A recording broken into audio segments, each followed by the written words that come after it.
বিহার প্রমাণ করল যে ভারতবর্ষের মানুষের জঙ্গলরাজ এবং সুরাজ এই দুটোর মধ্যে পার্থক্য করার ক্ষমতা আছে এবং সেই পার্থক্যটা কত প্রকট মানুষ সেটা ভোট দিয়ে বুঝিয়ে দিয়েছে।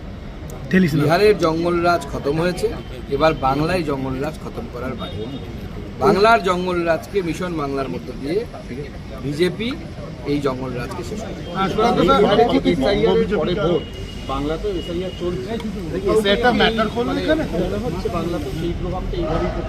দেখুন, প্রথম কথা হচ্ছে বিহারে ভোট হয়েছে, বিজেপি জিতে গেছে।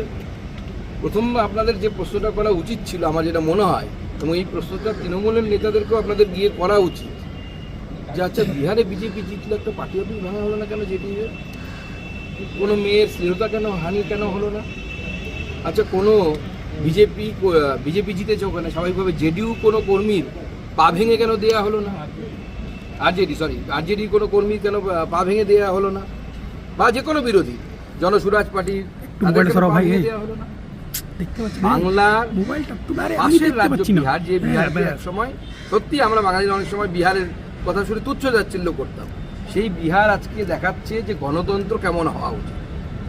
বাংলায় এই ধরনের গণতন্ত্র চাই। ভোটে যে ইচ্ছে সেই জিততে পারে, জনগণ যাকে ভোট দেবে সেই জিতবে, কিন্তু ভোটে গণতন্ত্রে হিংসা কেন থাকবে? আজকে এই প্রশ্নটা বারবার আপনাদের করা উচিত এবং সব নেতাদের করা উচিত, সমস্ত দলের নেতাদের করা উচিত। এবং এসআইআর এর ক্ষেত্রে বলতে চাই যে বিহারে আমাদের বিরোধীরা হারার পর এসআইআর নিয়ে এখনো পর্যন্ত কোনো কমপ্লেন করেছে আপনাদের কাছে? এসআইআর সম্পূর্ণ হওয়ার পরও কোনো কমপ্লেন ছিল না, এখনো কোনো কমপ্লেন নেই, আগামী দিনেও হবে বলে আমার মনে হয় না। এসআইআর একটা রেগুলার প্র্যাকটিস, গতকাল সুপ্রিম কোর্ট বলে দিয়েছে। আর কি সুপ্রিম কোর্টে গেছিল তো, কপিল সিব্বলের মতো উকিল করেছিল তামিলনাড়ুর ডিএমকে এবং পশ্চিমবঙ্গের তৃণমূল কংগ্রেস। সুপ্রিম কোর্ট গালে থাপ্পড় দিয়ে পাঠিয়ে দিয়েছে, বলছে এটা কি বলছেন বারবার আপনারা? এসআইআর প্রথমবার হচ্ছে নাকি? বহুবার হয়েছে, এর আগে 12-13 বার হয়েছে, এবার 13 বার হচ্ছে, তো 13তম বার হচ্ছে। তো এতে মানুষকে ভয় পাওয়ানোর কিছু নেই এবং যারা করছে তারা ভয় থেকে করছে। সেই ভয়টা হচ্ছে রোজগার কমে যাওয়ার ভয়। কোটি কোটি টাকা যে লুট হচ্ছে বাংলাদেশে, সেই কোটি কোটি টাকা লুট বন্ধ যাতে হয়ে যাবে।